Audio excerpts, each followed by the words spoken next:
Здравствуйте, ребята! С вами ваша учительница Талжан.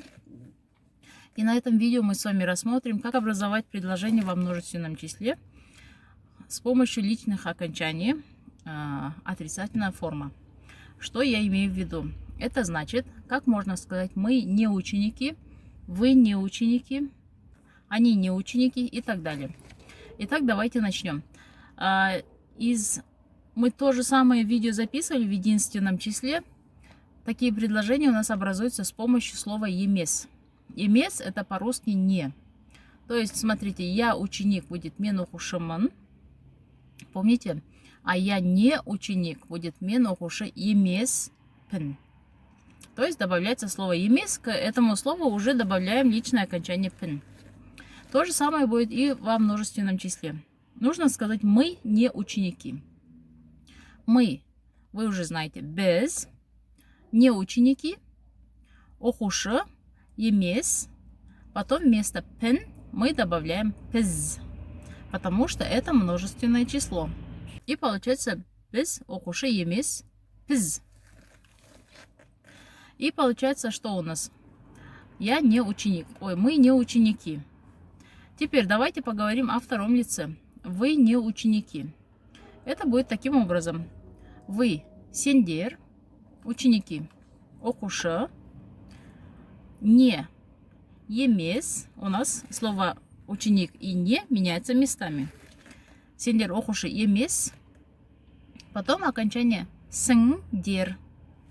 Сің личное и дер множественное. Указывает на множественное число. И давайте сравним единственное число и множественное число.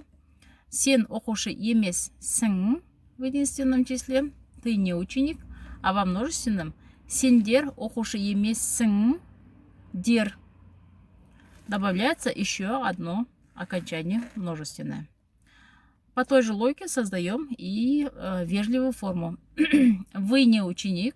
Обращаемся к взрослому человеку. Это будет по-казахски. Сіз оқушы емес, сіз. Скажем это во множественном числе к взрослым людям, к нескольким взрослым людям. Получается, сіздер оқушы емессіздер.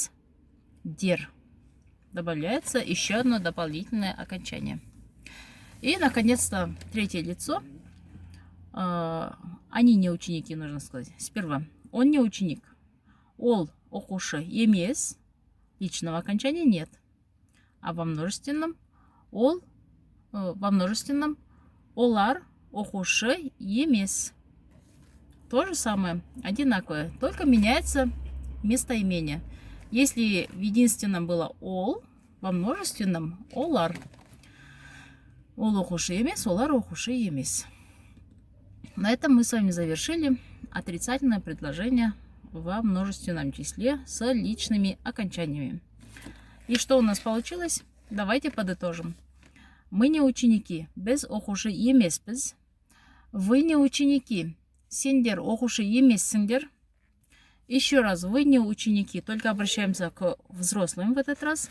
И в казахском языке чуть по-другому. Сіздер оқушы емессіздер.